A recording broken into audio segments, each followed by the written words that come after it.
오늘 말씀 같이 한번 보겠습니다. 제목 같이 읽을까요? 시작. 오늘 약속과 누림이 두 번째 시간인데 우리 사사기 2장 1절에서 5절입니다. 우리 짧으니까 같이 한번 읽을까요? 여호와의 사자가 시작.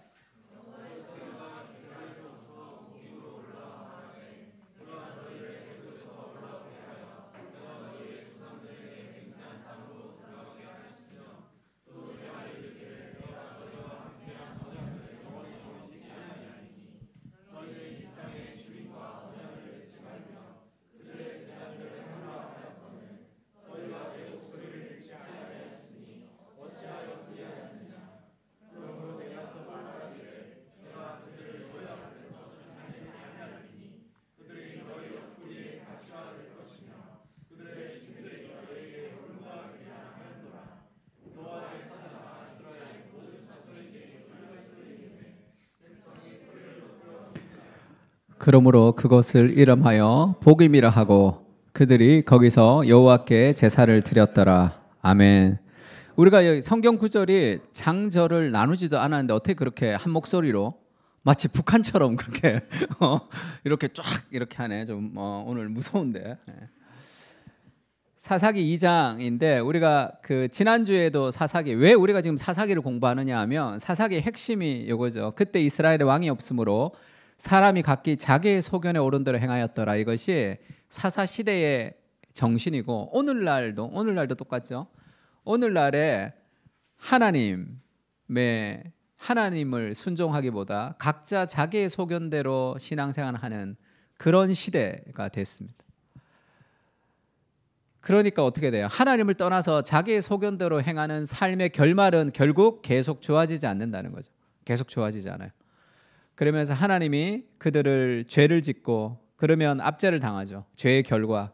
그러면 하나님께 간구합니다. 그럼 하나님이 구원해줘요. 그럼 또 잊어버립니다. 이것이 반복되는 그런 사이클로 지금 돌아가고 있습니다.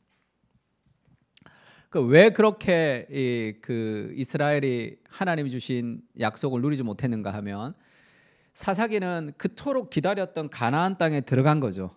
그렇게 원했는 가나안 땅에 들어갔는데 그러나 가나안 땅에 몸만 들어가긴 들어갔지만 가나안을 누릴 수가 없어요. 그러니까 이스라엘이 착각한 것이 두 가지인데 첫 번째는 출애굽을 했어요. 그 다음에 그냥 가나안이면 좋겠어. 내가 구원을 받았어. 그러면 그냥 가나안에 가야 되는데 광야를 거칩니다.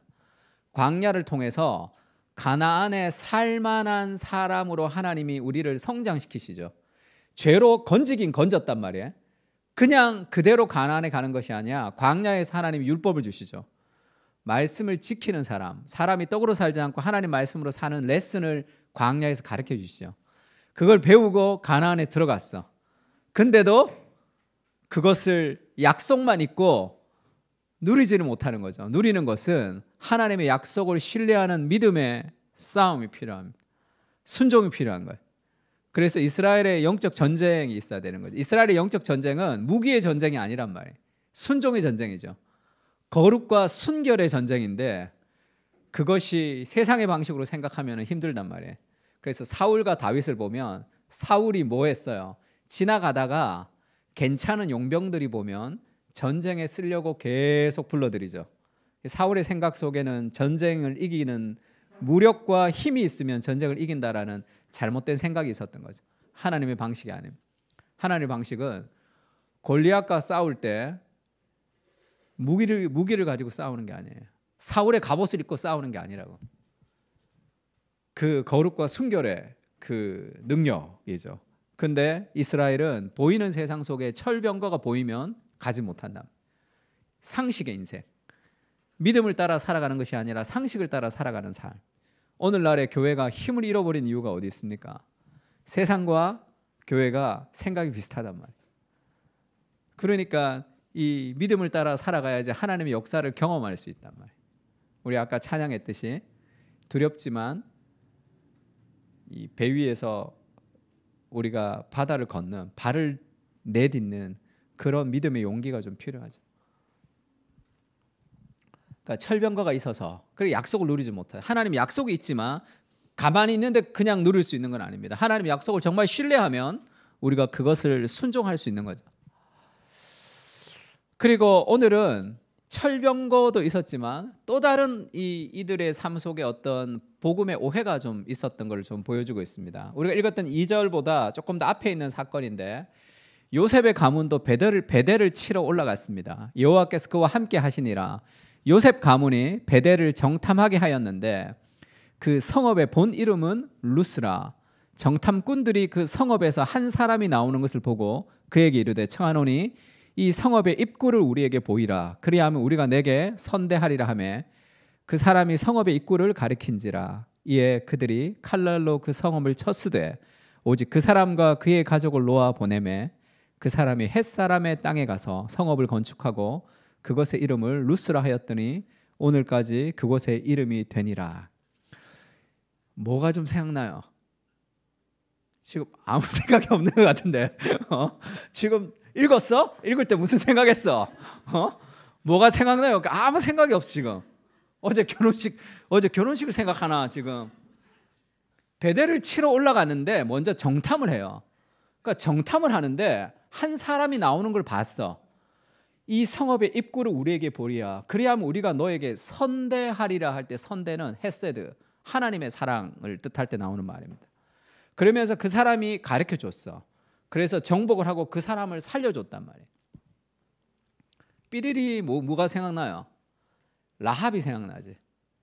라합이 모압 땅을 정탐을 했는데 라합이 그 사람들을 숨겨주고 그 다음에 붉은 줄로 내달았죠. 그러면서 우리 가족을 구원해 달라 해서 라합 가족만 살려주고 전쟁을 했던 그런 사건이 있습니다. 라합의 사건이에요. 근데 이 사건은 라합과 비슷하지만 전혀 다른, 그러니까 뭔가 종교적인 껍데기를 가졌지만 그 삶에 어마어마한 위선이 있는 그런 신앙의 상태를 보여준단 말이에요. 비슷하죠. 그러니까 성경에서 지금 그들이 철병거가 있어서 약속의 땅을 정복하지 못했다는 이야기를 하면서 이 라합과 비슷한 이야기를 한다는 것은 뭐라 그럴까요? 신앙의 껍데기를 가지고 있지만 아주 왜곡된 그들의 신앙의 한 형태를 지금 보여주고 있습니다. 라합하고는 달라요. 라합하고 다른 이유가 뭐냐면 라합에게는 뭐가 있었냐면 라합은 신앙 고백이 있습니다. 우리가 듣자 마음이 녹았고 너희로 말미암아 사람이 정신을 잃었나니 너희의 하나님 여호와는 위로는 하늘에서도 아래로는 땅에서도 하나님이시라. 그러므로 이제 청하죠. 내가 너희를 선대하였은즉, 이 단어가 거기에 쓰인 거예요. 지금 이 여호수아에 나왔던 라합의 단어가 지금 라합의 말을 그대로 지금 사사기에서 쓰고 있는 거예요. 즉 너희도 내 아버지 집을 선대하도록 여호와로 내게 맹세하고 내게 증표를 내라. 그리고 나의 부모와 나의 남녀 형제와 그들에게 속한 모든 사람을 살려주어 우리의 목숨을 죽음에서 건져내라 하면서 라합이 구원을 받았습니다. 라합은 모압 땅에 있지만 하나님을 믿는 신앙 고백을 통해서 그가 이방인도 구원을 받는다는 하나님의 복음의 어떤 구속의 역사를 보여주는 사건이기도 하죠. 근데 비슷한데 완전히 다르죠. 정탐을 했는데 이 사람이 신앙 고백을 하고 말고 상관이 없어. 자기가 그냥 성읍의 입구를 우리에게 보이라. 그래야면 우리가 너에게 선대하리라. 왜 그러죠? 하나님이 약속하셨어. 정복하면 돼 그냥. 근데 하나님이 약속하셨는데 정복하지 못한다. 그러면 우리가 선대하라. 자기 마음대로 막 선대한대. 그리고 이 사람이 결국 헷사람, 그의 가족을 놓아 보내매 그 사람이 헷사람의 땅에 가서 성읍을 건축하고 그것의 이름을 루스라 하였더니 오늘까지 그곳의 이름이 되니라. 그 사람들이 그 죄악된 모습을 그대로 가지고 가서 그곳에서 정착했더라. 지금 그렇게 성경에서 얘기하고 있습니다. 마치 라합과 같은 믿음의 행위인 것처럼 보이지만 전혀 아니죠. 껍데기만 신앙의 종교적 탈을 썼는데, 쉽게 얘기하면 열심히 예배를 드리고 열심히 말씀을 읽고 열심히 기도하지만 그의 삶의 동기가 완전히 다른 거예요. 그것을 위선이라고 얘기합니다. 복음은 위선의 탈을 쓰기가 굉장히 쉬워요. 지난번에 우리가 그리스도 중심의 삶, 그리스도 중심의 공동체라는 이 성경 공부 교재가 지금 생명의 삶에서 나왔습니다. 이 도표 때문에 이 책을 좀 번역해서 한국교회에 소개하고 싶었어요. 그래서 뭐 계속 두드리다가 생명의 말씀사에서 지금 이 책이 내어서 지금 나왔는데, 이 도표가 제가 너무 마음에 들었던 게 시간 안에서 우리가 회심을 경험합니다. 여기 회심을 경험해요. 회심을 경험하면 두 가지가 있는데 그리스도의 십자가가 점점 커져요. 어떻게 커지냐면 하나님의 거룩하심에 대한 인식이 성장합니다. 그리고 내가 죄인이라는 죄인됨이 커져요. 그러면서 이렇게 복음의 감격이 커지는 거죠. 이게 정상적인 신앙의 한 형태. 회심을 했어요. 예수님을 영접했습니다. 구원을 받았어요. 근데 이게 똑같아. 십자가의 사건이 더 커지지가 않아. 하나님의 거룩하심에 대해서도 인식이 잘하지 않아. 자신의 죄악에 대해서도 하나님의 거룩하심을 봐야지 내가 얼마나 더러운지가 보이죠. 근데 하나님의 거룩하심에 대한 인식이 성장하지 않아요. 영적 훈련이 없어. 그러면 자기 자신에 대한 생각도 없는 거죠. 근데 이렇게 되긴 돼야 되잖아. 신앙생활 오래 했으니까. 그러니까 다른 걸로 갖다 채운단 말이에요. 하나는 행위입니다. 행위. 교회 봉사하고 열심히 노력하고 뭘 하는 이 행위로 거룩을 채우는 거죠. 두 번째는 자신의 죄악됨을, 복음의 은혜가 큰 사람은 나의 잘못된 것을 솔직하게 고백할 수 있어요. 복음의 은혜가 크지 못한 사람은 이 점점점 이 죄악 가운데 빠지는 자기를 나타낼 수가 없죠. 그러니까 위선자가 됩니다. 뭔가 거룩한 것처럼, 뭔가 내가 잘하고 있는 것처럼 그렇게 자기를 속이는 거예요. 그러니까 복음을 경험했지만 자기를 스스로 속이죠. 열심히 봉사하고 열심히 노력하고 열심히 순종합니다. 근데 내 뜻대로 되지 않으면 폭발하죠.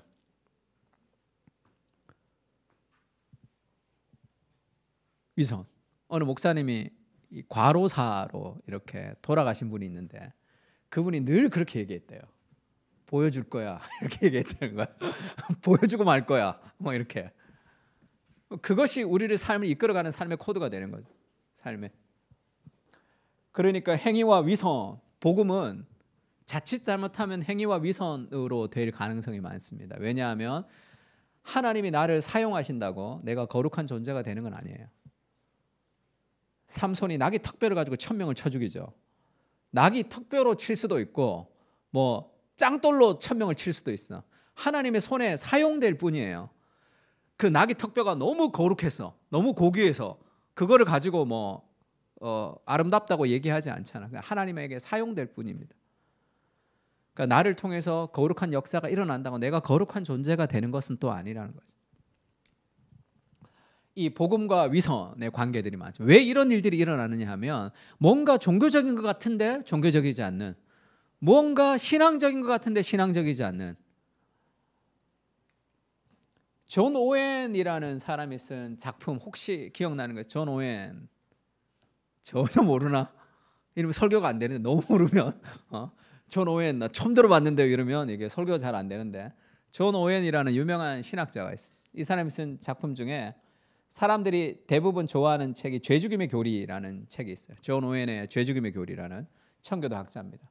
우리나라만 그런 게 아니라 미국도 이 죄죽임의 교리가 이제 미국 신학교 학생들 중에 굉장히 유명한가 봐요. 근데 존 오웬이 쓴 책 중에 지금 이게 보이지 않는데 교제라는 책이 있어요. 교제.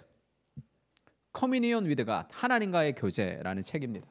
그 다음에 그리스도의 영광이라는 책도 있습니다. 존 오웬의 작품 중에. 근데 이 작품은 잘 몰라요. 이것만 유명합니다. 죄죽임의 교리가 굉장히 유명해요. 그거를 싱클레어 퍼거슨이 이런 얘기를 좀 했어요. 실용적인 마찰을 신학의 말 앞에 두는 것이 아닌가 하는 우려를 지울 수 없다. 존 오웬도 청중이 그리스도를 알지 못하고 죄죽임에 관해서만 아는 것을 원치 않았을 것이다. 그리스도 자신과 그분의 사역을 더 깊이 이해하는 것으로 돌아가야 한다. 무슨 얘기냐면 사람들의 관심은 죄를 죽이는 거예요. 존 오웬의 책을 읽고 내가 죄를 죽여야 되겠다. 근데 그렇게 해서는 죄가 안 죽는다는 거예요. 정말 죄를 죽이려면 그리스도와 교제하고 그리스도의 영광을 알면 죄는 자연스럽게 죽는다는 거예요. 근데 사람들이 여기엔 별 관심이 없고 죄 죽이고 싶은 거야. 어떻게 죄를 죽일까? 내가 죄를 죽이는 거죠. 내가 훈련을 하는 거야. 내가 말씀 보고, 내가 기도하고, 내가 큐티 매일 하고, 내가 죄를 죽이면 어떻게 돼요? 교만해지죠. 그래서 청교도를 좋아하는 사람들이 대부분이 교만의 문제를 해결할 수 없죠. 지적인 거, 내가 아는 거. 그래서 청교도를 좋아하는 사람치고 다른 사람 비판에 강하지 않는 사람이 대부분 없어요. 그거는 이제 청교도를 덜 좋아하는 거일 수도 있겠죠. 제가 청교도로 박사학위를 받은 미국에 계신 우리 이태복 목사님이라고 이 책을 번역을 많이 하신 분이 계신데 그분한테 한번 물었어요. 목사님, 청교도를 좋아하는 사람은 왜 그렇게 교만하고 비판이 많습니까? 그렇게 얘기하니까 우리나라에 소개된 청교도의 작품이 몇 개 안 되기 때문에 그런 것 같다. 이 풍성한 청교도의 세계를 이해하면 이 겸손히 고개를 숙일 수밖에 없다. 그분은 그렇게 얘기를 하던데, 그러니까 뭔가 지식이 찰 수 있으면, 뭔가 지식적이면 그런 비판이 강합니다. 제가 그 우리 카톡에도 한번 올렸는데 팀 켈러의 유신 진화론 비판에 대한 세미나가 한번 있었어요. 거기에 대한 제가 변호같이 팀 켈러를 좀 변호하는 글을 하나 썼는데 너무 엄밀한 추구가 자기 의를 극복하지 못할 때가 있습니다. 그러니까 왜 그러면 이런 일들이 일어나는 거죠? 이게 되면 저거는 책 읽지 않아도 자연스럽게 이루어지는 거죠. 그것을 율법주의와 반율법주의는 한 어머니 자궁에서 난 이란선 쌍둥이다. 싱클러 퍼거슨이 온전한 그리스도라는 책에서 이런 얘기를 했는데, 율법주의라는 것은 내가 열심히 종교적인 행동을 해서 복을 받는 거죠. 반율법주의는 말씀, 기도 이런 거 너무 무거워. 나는 내 마음대로 살래 했던 그런 극과 극. 근데 이게 왜 한 어머니 자궁에서 나온 이란선 쌍둥이냐면 하나님에 대한 오해에서 출발했기 때문에 그래. 하나님의 말씀, 이거 너무 무거워. 성경, 이건 너무 어려워. 나 그냥 이런 거 안 읽고 성경 안 읽고 그냥 마음대로 살래라는 것과 성경을 열심히 읽어서 나는 복을 받을래라는 것이 똑같다는 거죠. 뭐냐면 하나님에 대한 오해가 있다는 거예요. 무슨 오해냐? 너무 중요하죠. 같이 한번 읽을까요? 시작. 하나님의 말씀을 읽으면서 하나님의 성품을 경험할 수 있어야 됩니다. 근데 왜 신앙이 변질되는가 하면 하나님의 말씀을 읽지만 하나님의 성품과 분리가 되는 거예요. 그러니까 우리가 성경을 읽는 이유는 뭡니까? 성경을 알기 위해서요? 교리를 알기 위해서? 기독교는 철학도 아니고 도덕도 아니에요. 기독교는 예수 그리스도라는 인격을 경험하는 겁니다. 그리스도라는 인격이 성경을 통해서 우리가 왜 그리스도 중심적으로 성경을 읽어야 되죠? 성경을 통해서 그리스도라는 인격을 만나는 거예요. 하나님의 성품을 우리가 경험하지 못하면 그러면 성경이 그냥 교훈집에 불과하게 되는 거죠. 내가 적용하고 성경을 생각하고 관찰, 해석, 적용해서 내 삶에 적용하고 이 정도가 아니라 그것도 해야 되지만 그런 과정을 통해서 우리가 하나님의 성품을 만나는 거예요. 그래서 주께서 말씀을 풀어주실 때에 우리의 마음이 뜨겁지 아니하더냐 하는 그 경험이 있어야 된다. 하나님의 말씀과 성품이 분리가 되면 어떻게 되냐면 모든 죄는 여기서 시작되죠. 이렇게 되죠. 하와가 하나님 말씀하셨습니다. 동산 중앙의 나무의 실과를 먹지 말라. 하나님의 말씀이에요. 알았어. 말씀을 알았어. 마귀가 생각을 넣어주죠. 그것을 먹는 날에는 눈이 밝아져 하나님과 같이 되어 선악을 알 줄을 하나님이 아시기 때문에 너한테 그렇게 했다 이렇게 얘기하죠. 그러니까 그런 것 같단 말이에요. 그런 것 같죠. 그게 뭘 오해한 거죠? 하나님의 말씀을 알았지만 하나님의 성품을 연결시키지 못한 거죠. 그러니까 죄를 짓는다고요. 나무를 본즉 보암직도 하고 지혜롭게 할 만큼 탐스럽기로 해서 열매를 따먹고 자기와 함께 있는 남편에게도 주면서 죄를 짓죠.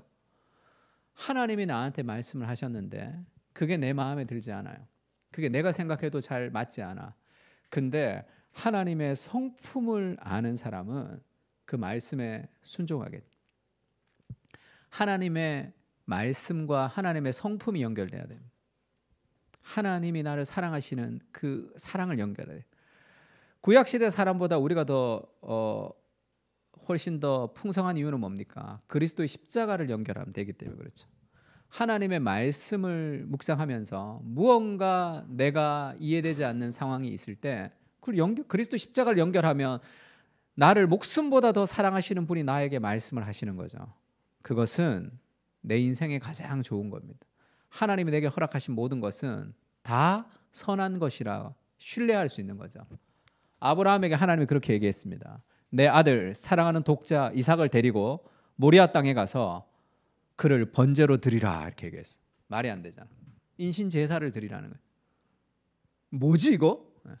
하나님 말이 안 되는데? 그렇게 생각하면 불순종하면 끝이죠. 내가 원하는 대로 살아가면 된다. 하나님의 말씀이 있지만 내가 원하는 삶을 살아가는 거죠. 근데 아브라함은 하나님의 성품을 알았단 말이에요. 그러면 지금 내가 생각했던 이거 말이 되나? 했는데 이 말이 안 되는 이 사건이 하나님이 나한테 말이 안 되는 사건을 해주시지는 않는다라는 그런 하나님의 성품에 대한 마음에 확신이 있는 거죠. 그러면 씨름합니다.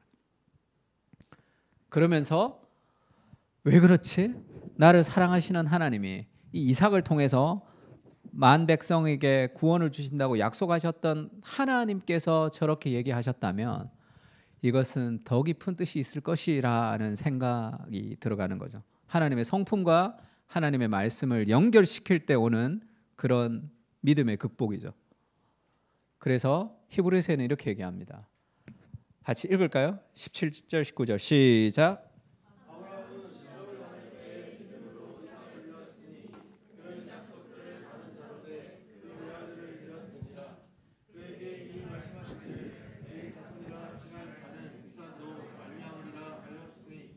그가 하나님이 능히 이삭을 죽은 자 가운데서 다시 살리실 줄로 생각한지라. 비유컨대 그를 죽은 자 가운데서 도로 받은 것이니라. 아브라함의 믿음이 성장했죠. 그 3일길을 가면서 아브라함은 확신했습니다. 왜 하나님이 죽이라고 하실까? 번제로 드리라고 하실까? 그러면서 죽이면 부활, 살리시겠다는 부활의 신앙이 성장한 거죠. 그래서 아브라함이 그 번제로 드리려고 할 때 천사가 와서 하나님의 사자가 막으면서 수풀에 있는 순양을 대신 번제하면서 여호와 이레의 사건이 있는 거죠. 아브라함이 하나님의 성품을 신뢰했기 때문에 그 인생의 여러 가지 어려운 시험에서 그의 신앙이 도약하는 거죠. 삶에 있어서. 죽었다 살아나는 이 부활의 신앙이라는 것이 이 그리스도를 알기 이전의 구약 시대 안에서도 그의 삶이 성장. 왜 그렇게 될 수 있었냐 하면 하나님의 성품을 하나님의 말씀과 연결시키는 거죠. 내 인생이 너무 힘들어. 내 인생에 이런 일이 일어날 수 없는데 내 인생에 왜 이런 일이 일어났지? 그러면 뭔가 하나님에 대한 부정적인 마음이 들 때도 있습니다. 그리스도의 십자가를 생각하면 자신의 목숨보다 더 사랑하시는 하나님께서 내게 허락하시는 삶의 모든 것은 실제로 나의 죄로 인한 삶의 결과를 할지라도 그것은 내 인생에 가장 아름다운 열매를 맺어가는 모든 것을 합력하여 선을 이룬다는 것으로 우리가 하나님의 주권을 신뢰할 수 있는 거죠. 그게 하나님의 성품, 하나님의 말씀을 읽으면서 하나님의 성품을 그것을 만날 필요가 있습니다. 그게 안 되면 종교 행위가 되는 거예요. 그러면 그 하나님의 성품을 경험하면서 일어나야 되는 그 결과들을 이 위선으로 채울 수밖에 없습니다. 그건 한계가 있어요. 그래서 여호와의 사자가 길갈에서부터 올라와서 말합니다. 내가 너희를 애굽에서 올라오게 하여 내가 너희의 조상에게 맹세한 땅으로 들어가게 하였으며 또 내가 이르기를 내가 너희와 함께한 언약을 영원히 어기지 아니하리니 너희는 이 땅의 주민과 언약을 맺지 말며 제단을 헐라 하였거늘. 하나님의 말씀이죠. 너희는 내 목소리를 듣지 아니하였으니 어찌 그리하였느냐. 그것이 평가죠. 하나님이 이스라엘 민족에게 불순종했을 때 하나님이 이스라엘 민족을 이렇게 불순종을 심판할 수 있는 근거,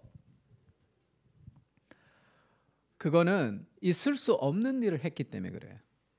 그러니까 내가 하라 그랬는데 왜 안 했어? 내 청소하라 그랬는데 왜 안 했어? 그런 얘기가 아니고 모든 인간에게 하나님이 명령을 주실 때는 모든 명령법 앞에는 하나님이 우리를 위해서 먼저 베푸셨던 은혜가 있습니다. 우리에게 뭔가를 요구하실 때 성경에 나오는 모든 명령법은 하나님이 먼저 우리에게 베푸신 은혜의 반응으로서의 순종이 있기 때문에 하나님이 먼저 행하신 삶의 결과가 있는 거죠. 나 외에 다른 신을 섬기지 말라. 그 앞에 뭐가 있어요? 나는 너희를 애굽 땅 종되온 곳에서 인도하여 낸 내 하나님 여호와니, 그 죄악된 곳에서 그 어린 양의 죽음을 통해서 너희를 건진 하나님이 우리에게 먼저 베풀어 주신 은혜의 결과로서의 순종이 있는 거죠. 그래서 우리의 순종이 어렵지 않은 이유는 하나님의 은혜를 기억하면서 우리가 순종할 수 있기 때문에 그렇죠. 우리 순종을 통해서 복을 받는 게 아니라, 여기도 그렇게 얘기하죠. 내가 너희를 애굽에서 올라오게 했다. 내가 너희 조상들에게 맹세한 땅으로 들어가게 했다. 내가 너희에게 이르기를 너희와 함께한 언약을 영원히 어기지 않겠다. 내가 그래서 너희는 이 주민과 언약을 맺지 말라. 이렇게 얘기해요. 하나님이 하신 이 풍성하신 은혜를 주고 그것을 하지 말라. 창세기도 마찬가지죠. 동산 각종 나무의 열매를 너희가 임의로 먹을 수 있으나 어마어마한 삶의 자유가 있고, 동산 중앙에 있는 나무의 실과를 먹지 말라. 그렇게 얘기하죠.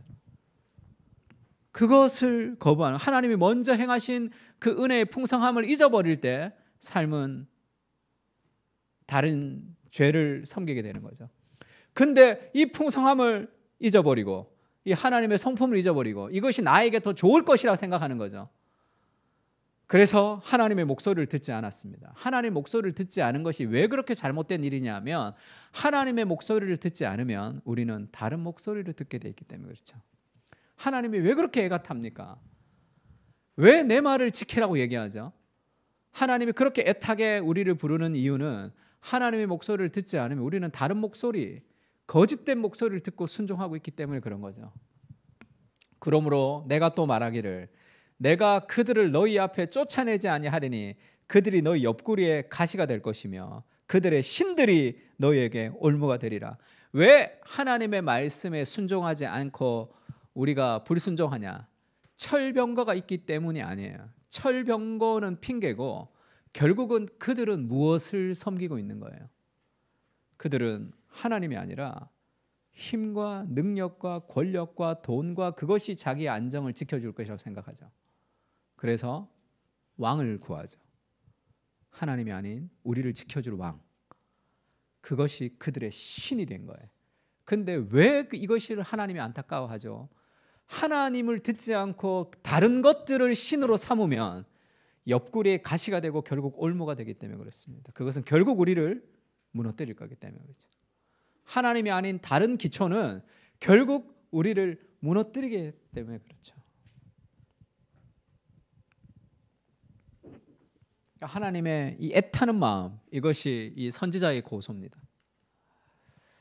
그래서 하나님보다 더 사랑하는 대상이 있기 때문에 그들이 하나님의 말씀을 지키지 않는 거죠. 그러나 그것은 결국 올무가 되어서 자기를 찌르게 되어 있습니다. 그걸 우상이라 그러죠. 우상이라는 것은 무엇이든 당신에게 하나님보다 더 중요한 겁니다. 무엇이든 하나님보다 더 크게 당신의 마음과 생각을 차지하는 것이다. 하나님만이 주실 수 있는 것을 다른 데서 얻으려 한다면 그것이 바로 우상 숭배이다. 하나님보다 자식을 더 소중하게 생각하는 사람이 있습니다. 자식의 일이라면 목숨을 거는 사람이 있어요. 그러면 그 자식 때문에 어마어마한 실망과 좌절을 겪고 그 자식도 스스로 망치게 되는 거죠. 그 집착이 다 망치게 된단 말이에요. 하나님보다 더 사랑하는 모든 대상들은 그것이 나를 망치고 그리고 그것이 그 삶에 좋지 않은 결과를 가지고 오는 거죠. 왜냐하면 하나님만 주실 수 있는 것을 다른 데서 얻기 때문이죠. 가짜 하나님이에요. 가짜 하나님.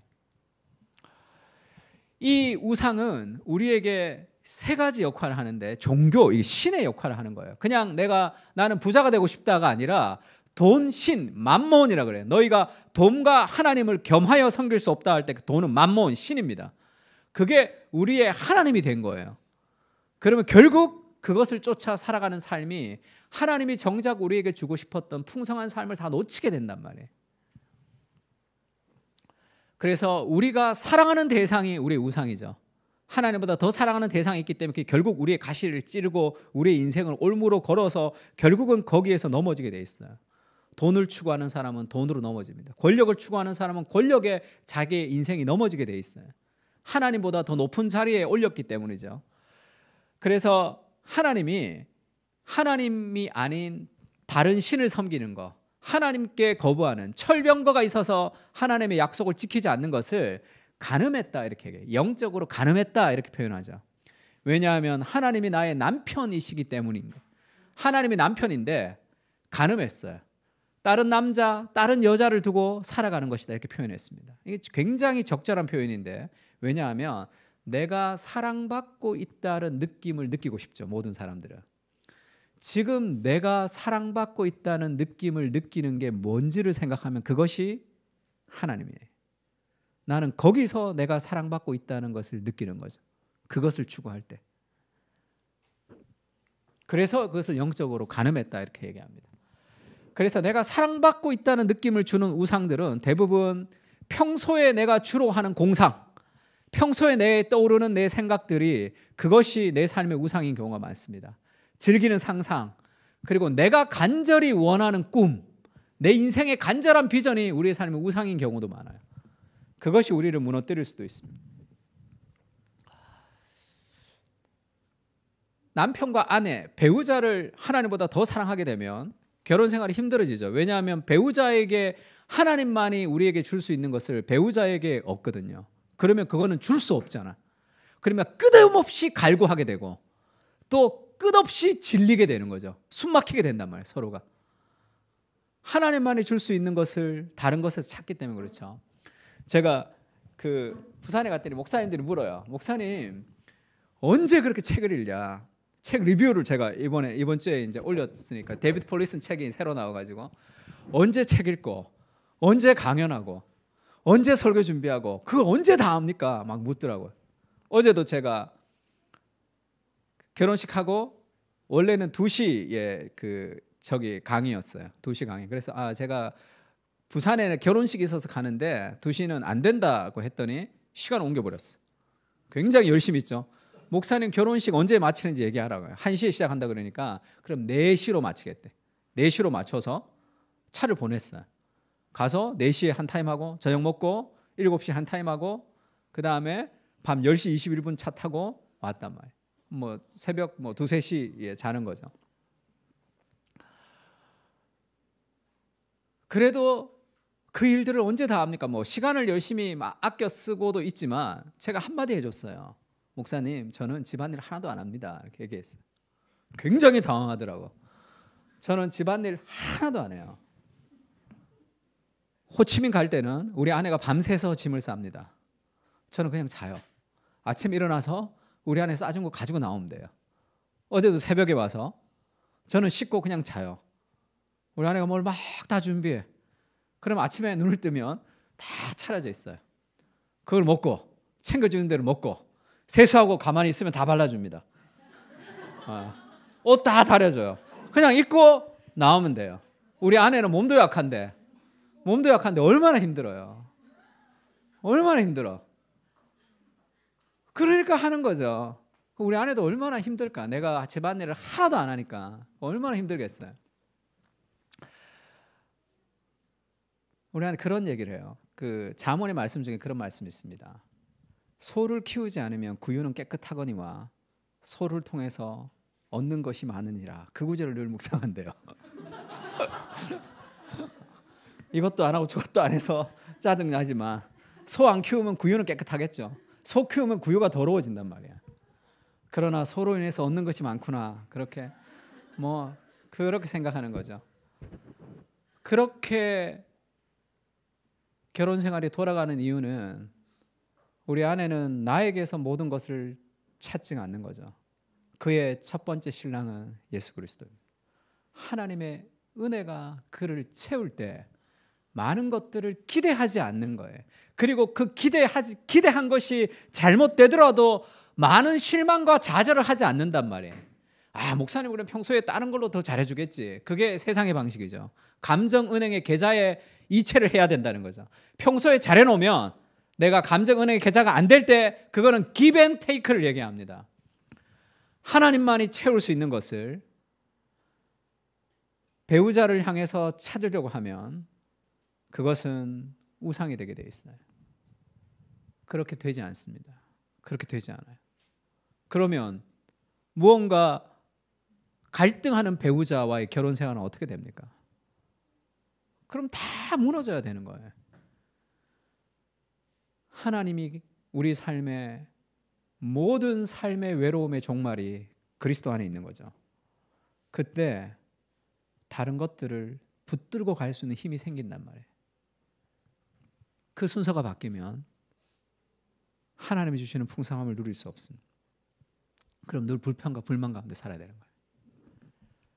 사랑받고 있다는 느낌이 어디서 오는가?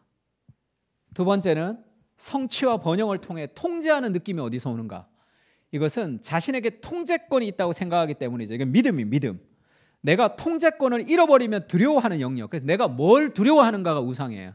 그것을 잃어버리면 두렵기 때문에. 삶의 가치를 위해서 결코 잃어버려서는 안 되는 것이 무엇인가? 안정감과 가치를 느끼는 것. 그것이 우리의 삶에 하나님을 대신한 삶의 우상이죠. 세 번째는 종교와 순종의 대상입니다. 주체할 수 없는 분노가 일어날 때가 있죠. 불안할 때 낙심에 빠뜨리는 것이 무엇인가? 그것은 내가 순종하는 어떤 종교적 대상이 있기 때문이죠. 떨칠 수 없는 죄책감으로 괴롭히는 것은 무엇인가? 이런 우상이 우리를 지배하는 이유는 그것이 없이는 삶이 무의미하다고 느끼기 때문이죠. 하나님으로 채울 수 있는 그것을 우리가 채우면 다른 것들이 부족해도 그것을 견디고 갈 수 있는 힘이 있단 말이에요. 그런데 하나님만이 줄 수 있는 것을 다른 것에서 찾으려 하면 우상이죠. 삶은 무너지게 되어 있습니다. 같이 한번 읽을까요? 시작.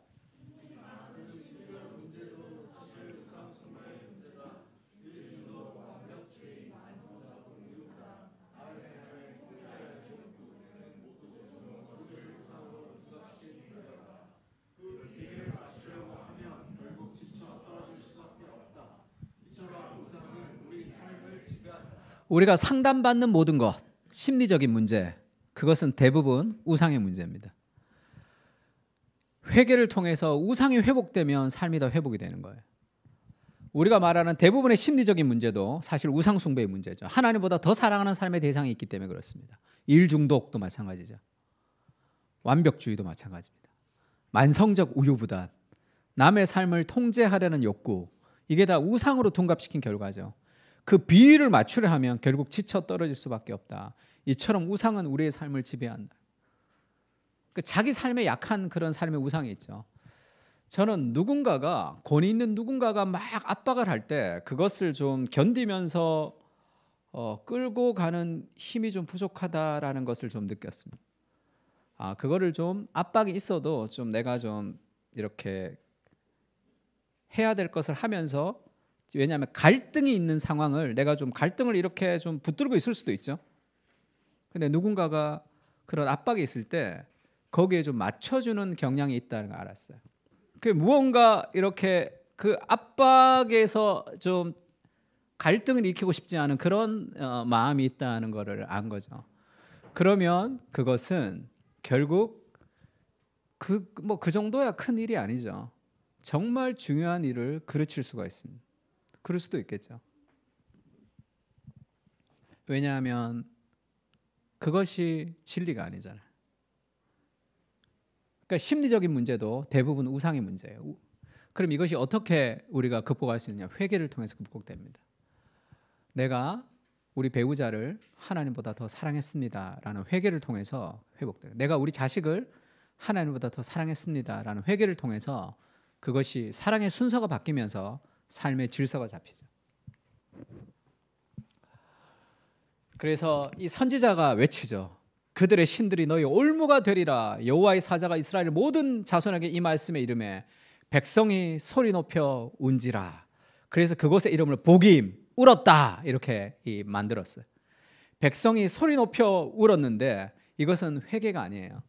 그냥 우는 겁니다. 사사기에 나오는 모든 기도는 다 회개가 아니에요.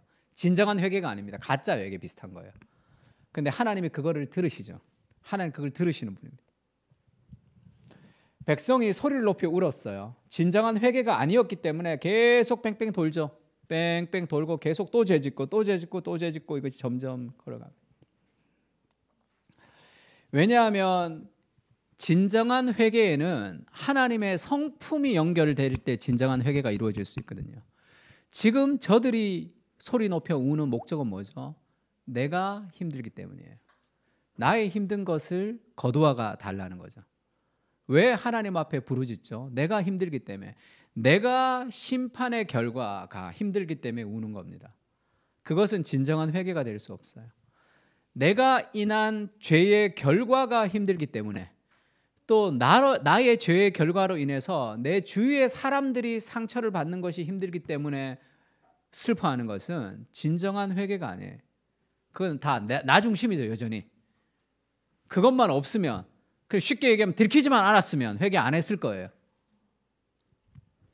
그런 결과가 있지 않으면 회개 안 해. 참된 회개는 여호와는 마음이 상한 자를 가까이 하시고 충심으로 통회하는 자를 구원한다 할 때, 마음이 상했다는 것은 broken heart, 마음이 다 깨진 상태를 얘기하죠.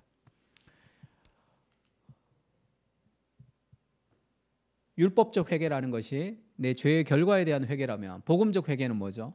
켈빈이 기독교 강요에서 이렇게 얘기했습니다. 같이 한번 읽을까요? 시작.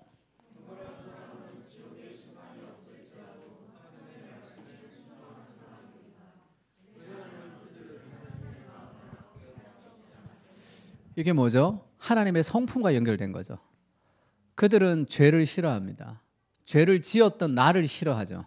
죄에 대해서 치를 떠는 이유가 뭐냐면 그 죄가 하나님의 마음을 아프게 하거든요. 그것이 죄를 이기는 가장 효과적인 방식이죠. 왜 자신의 율법적 회개가 죄를 못 이기냐면, 인간 안에는 죄를 좋아하는 성향이 바뀌지 않기 때문에 그렇죠. 죄죽음의 교리, 백날 공부해도 죄를 좋아하는 인간의 마음의 성향은 바뀌지가 않는단 말이에요. 내가 죄를 좋아하는데 그 죄를 안 지으려고 아무리 노력해도 죄를 짓게 돼 있어요. 그걸 좋아하는 성향이 우리 안에 있기 때문에. 그러면 어떻게 해야지 죄를 극복할 수 있느냐 하면, 죄를 사랑하는 마음은 그대로 있지만 그보다 더 큰 사랑이 있어야 되는 거죠. 더 큰 사랑이 덜한 사랑을 이기는 겁니다. 하나님의 마음을 아프게 하는 것이 더 고통스러운 거죠. 내가 죄를 짓는 것보다. 그때 죄를 짓지 않는다.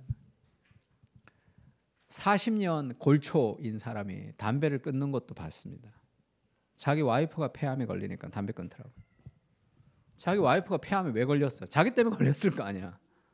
계속 담배 피니까 옆에서 간접 흡연으로. 그러니까 자기가 40년 담배 핀 사람이 담배 끊으라 그러면 끊겠어요, 그게? 40년 정도 담배를 핀 사람이 담배를 끊으면 어떻게 되냐면 온몸이 가려워서 매일 긁어요. 왜냐하면 이 혈관이 좁아져 있다가 담배를 안 피니까 이 건강해지니까 혈관이 이렇게 피가 흐르니까 가렵다는 거야. 온몸을 긁는다고. 가려워서. 하지만 그것을 참아내는 힘이 뭐죠? 그 사랑이죠. 그 사랑, 그 미안함, 그것이 자기가 담배 피우고 싶은 욕구를 이기는 거예요. 욕구가 없어지지는 않는단 말이에요. 그래서 하나님의 말씀과 하나님의 성품을 연결하는 것은 중요합니다. 설교를 들으면서 하나님의 마음이 이렇게 탁 와닿아야 돼요. 그거를 기도해야 됩니다. 우리가 예배 가운데 우리가 뭘 기도해야 되죠? 하나님의 마음이 내 삶 가운데 와닿기를, 나를 사랑하시는 그리스도의 은혜가 삶에서 와닿기를 우리가 기도하는 거죠. 예배를 준비한다는 것은. 그것이 탁 와닿으면 말씀 읽으십시오, 기도하십시오, 뭐 하십시오, 그런 요구가 별로 필요 없어요. 사랑하면 다 진행하게 됩니다. 그러면 이 우상에서 극복되는 예를 좀 하나 우리가 보고 마쳤으면 좋겠는데, 팀 켈러의 설교 중에 아무에게도 사랑받지 못한 여인, 원래는 뭐 아무도 원하지 않았던 여인, 원래 제목인데 저는 아무에게도 사랑받지 못한 여인이라는 그런 이 에드먼드 클라우니를 추도하면서 썼던 그런 설교가 한 편이 있습니다.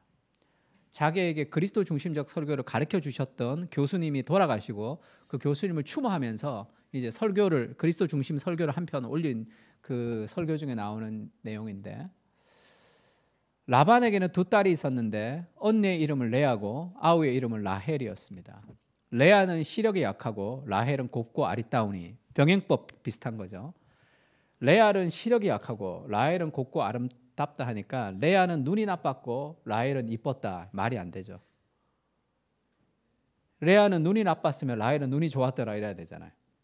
그러니까 이때 시력이 약하다는 뜻은 곱고 아름답지 않았다는 뜻입니다. 레아는 못생겼고 사람들한테 사랑받지 못하는 어떤 그런 종류의 사람이었다는 거예요. 야곱이 라헬을 더 사랑하는 것은 당연하겠죠. 눈에 보이는 대로. 레아가 시집 갈 수 없을 것 같으니까 라헬과 결혼해야 되는데 불 꺼놓고 레아를 집어넣었죠. 눈을 떠보니까 레아란 말이에요. 야곱이 막 화를 내면서 라반에게 따졌겠죠. 라반이 아마도 그렇게 얘기했을 거예요. 너는 왜 너 형 속였는데 이렇게 얘기했겠죠. 그러니까 말을 못하지. 자기도 저 형 속이고 지금 도망왔는데 약점을 붙들고 있으니까. 그러면서 라헬을 사랑하는 까닭에 7년을 수일처럼 여겼더라. 그렇게 성경에 나옵니다. 그때 레아의 심정이 어땠을까요? 내가 사랑했던 라헬과 결혼했는데 레아였어요. 야곱이 레아를 어떻게 대했을까? 7년 동안. 왕따 비슷하게 됐겠죠. 여러분 그런 걸 경험해 본 사람이 있는지 없는지 잘 모르겠습니다. 무언가 인간이 누군가에게 사랑받지 못하는 느낌을 받는다는 것은 굉장히 고통스러운 일이에요. 레아가 그런 사람이었죠. 그래서 레아가 진정히 꿈꿨던 삶의 우상이 있는데 사랑받고 싶은 마음에 남편의 사랑. 그래서 레아가 사랑받지 못함을 보시고 하나님께서 태를 여셨습니다. 라헬은 자녀가 없었지만 레아가 임신하여 아들을 낳았죠. 그 이름을 루벤이라고 했습니다. 그러면서 여호와께서 나의 괴로움을 돌아보셨다. 루벤이라는 뜻이 여러 가지가 있는데 그중에 나의 하나님께서 돌보셨다라는 그런 개념들도 있어요. 그리고 나를 사랑했다는 그런 개념들도 있습니다. 이제는 내 남편이 나를 사랑하리로다 이렇게 얘기하죠. 자식이 태어났는데 자식을 남편의 사랑과 연결시키죠. 그것이 그의 삶에 사랑받고 싶은 삶의 어떤 목적이었어요. 하나님이 계셔도 남편에게 사랑받지 못하는 것은 삶에서 어떤 절망을 가져다 주는 거죠. 그것은 우상입니다. 루벤, 자식이 태어나니까 내 남편이 나를 사랑하리로다 그렇게 얘기하죠. 근데 남편이 사랑하지 않아요. 그가 다시 임신하여 아들을 낳았습니다. 여호와께서 내가 사랑받지 못함을 들으셨으므로 내게 이 아들도 주셨다 하고 그의 이름을 시므온이라 하였다. 두 번째 아들을 낳았죠. 그가 또 임신하여 아들을 낳고 내가 그 새 아들을 낳았으니 지금도 그렇게 얘기하죠. 내 남편이 지금부터 나와 연합하리라. 그래서 이름이 레위, 연합이에요. 연합. 내 남편이 나와 연합할 것이다. 새 아이를 낳았는데 그토록 사랑받고 싶었지만 사랑받지 못한 사람으로 남편의 사랑이 없어. 이 삶의 고통, 우상을 섬길 때 우리 삶은 그 외로움의 문제를 해결할 수 없는 거죠. 끝없는 갈구, 그것이 이루어지지 않는단 말이에요. 만약에 남편의 사랑을 얻으면 그것은 또 다른 우상의 반대급부가 우리 삶에 작용하는 거죠. 그 사랑을 통해서 더 성숙해지는 것이 아니라 더 인간의 행복으로 끝이 날 때가 있습니다. 하나님과 상관없는. 그래서 우리가 성공을 꿈꾸는 사람이 실패를 하면 그것은 회복할 가능성이 있지만 성공을 우상으로 삼는 사람이 성공을 하게 되면 어느 순간 인생이 완전히 무너지는 확률도 있죠. 근데 이 레아가 유다를 낳으면서 사랑의 순서가 바뀌죠. 하나님에게 깊은 깨달음을 얻습니다. 같이 읽을까요? 그가 시작.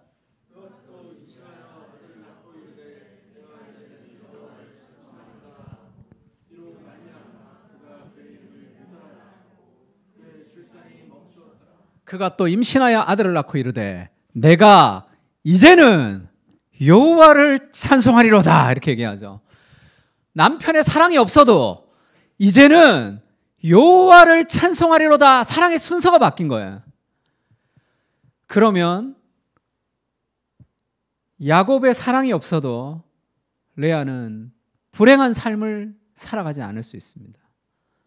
왜냐하면 우리 인생의 외로움의 종말, 내가 가장 사랑받는 느낌은 하나님이 우리의 삶에 주시는 거거든요. 하나님의 성품을 경험하는 거죠. 그러면 내 삶에 나를 절망시키는 모든 것들이 있어서 절망하지 않고 우리가 그걸 붙들고 걸어갈 수 있단 말이에요.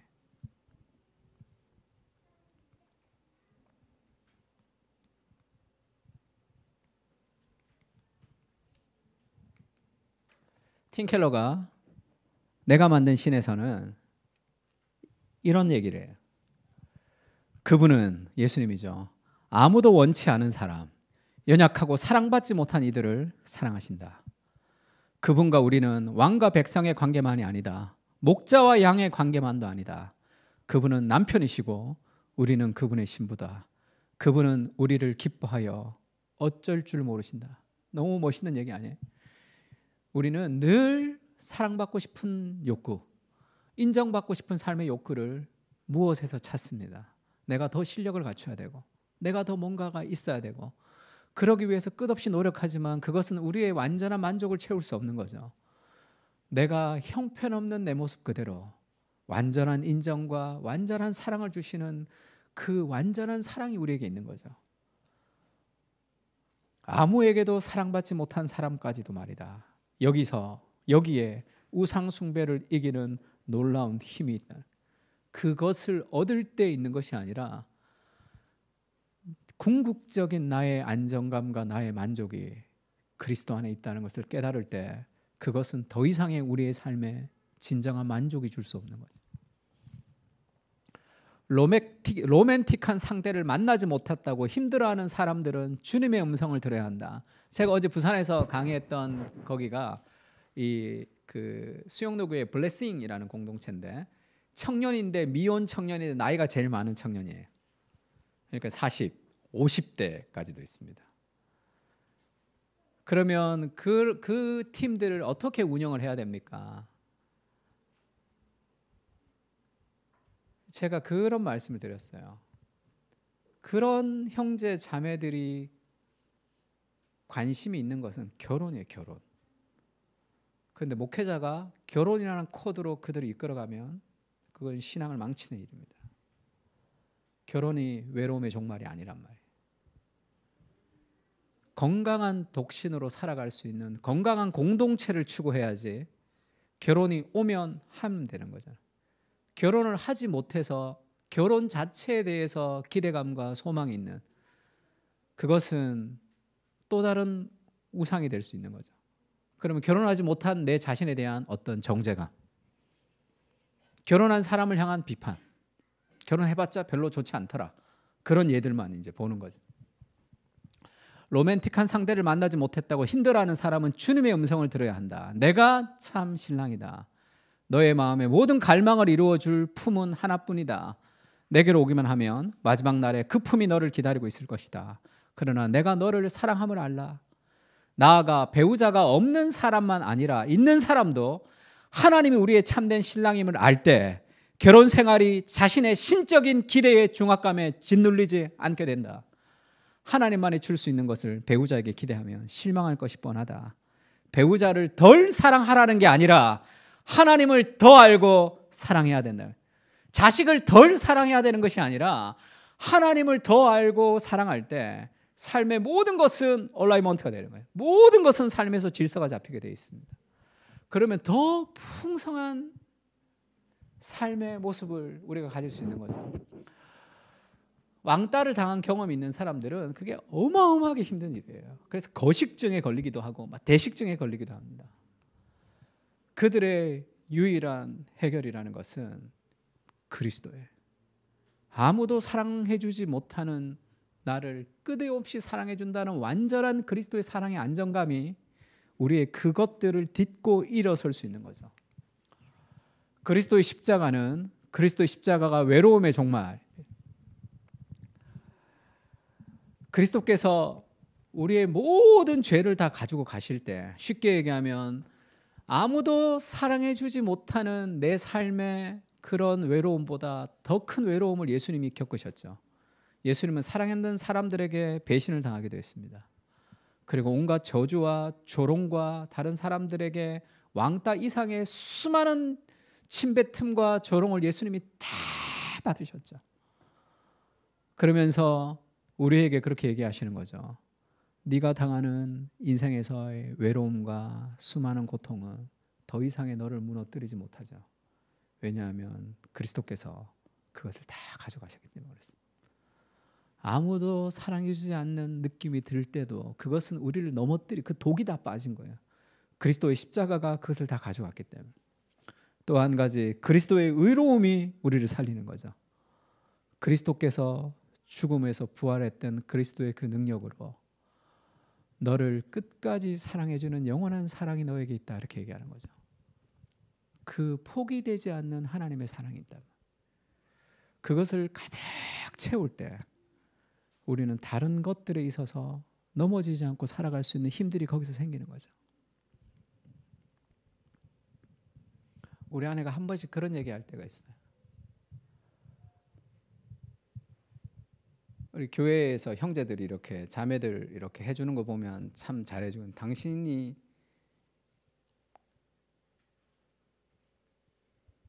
우리 애들 있는 정도의 신랑이었으면 당신 벌써 이혼당했을 거라고 그런 얘기를 내가 하는데, 그것은 하나님이 우리 아내의 진정한 만족이 되시기 때문이죠. 그래서 나를 용납하며 함께 박수 쳐주며 격려하며 갈 수 있는 힘들이 거기서 온단 말이에요.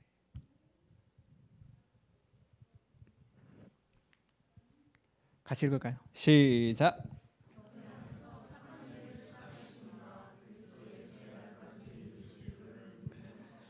이게 사사기의 결론입니다. 끊임없는 죄와 배신 속에 끊임없는 우상 숭배를 하지만 하나님은 이스라엘을 포기하지 않죠. 그리고 결국 그 하나님의 사랑이 우리를 변화시키는 거예요. 끊임없는 우리의 삶의 부족에도 불구하고 너희 안에 착한 일을 시작하시니가 그리스도 예수의 날까지 이루시리라 우리가 확신하노라라는 이 마음을 가지고 사사기를 볼 필요가 있어요. 더 큰 관점으로. 사사기만을 보면 왕이 없어서 자기의 소견대로 옳은 대로 행하였지만 결국 하나님은 이스라엘을 포기하지 않고 반드시 인생 가운데서 승리하게 하신다. 이거를 좀 신뢰해야 돼요. 내가 내 삶에 좀 좌절할 때마다 너희 안에 착한 일을 시작하시니가 그리스도 예수의 날까지 이루실 줄을 우리가 확신하는 거죠. 찬양합시다. 우리 아까 불렀던 찬양인데 가사가 너무 좋아요. 우리 살아가는 모든 날들이 다 주의 숨결 속에 지어졌으니 하나님 우리를 창조하셨죠. 그거를 좀 믿어야 돼요. 우리가 너무 자본주의 세상에 피로사회에 살면서 하나님이 나를 창조하셨다는 이 창조의 위대함을 잘 몰라요. 왜냐하면 다 창조된 사람들 속에 경쟁해서 내가 막 이겨야 되거든. 하나님, 우리가 살아가는 모든 날들 주의 숨결 속에 지어졌단 말이에요. 하나님의 생기로 우리를 하나님이 불어넣어 주셨죠. 이제 우리 모여 다 주를 찬양해야 되죠. 영원토록 찬양받으실 주, 우리 함께 찬양하며 걸어가리 길, 인생의 길은 찬양하며 걸어가야 됩니다. 왜냐하면 우리의 발걸음은 그분이 이끌어 주시죠. 우리가 넘어져도 아직 넘어지지 아니하면 주께서 우리를 붙들고 계시잖아요. 잠시 넘어져도 낙심치 말 것은 시작하신 우리 주께서 그 끝을 이루어 주시리. 아멘. 자꾸 나를 생각해서 그래요. 내가 할 수 있을까? 하나님이 내 인생을 붙들고 계십니다. 성도의 견인이라 그러죠. 하나님이 나를 구원하셨어요. 그리스도가 목숨을 버리시면서 나를 건지셨습니다. 그냥 두겠습니까? 그냥 두겠냐고. 그걸 좀 신뢰할 필요가 있어요. 잠시 넘어져도 우리가 낙심치 말 것은 시작하신 주님이 그 끝을 이루어 주십니다.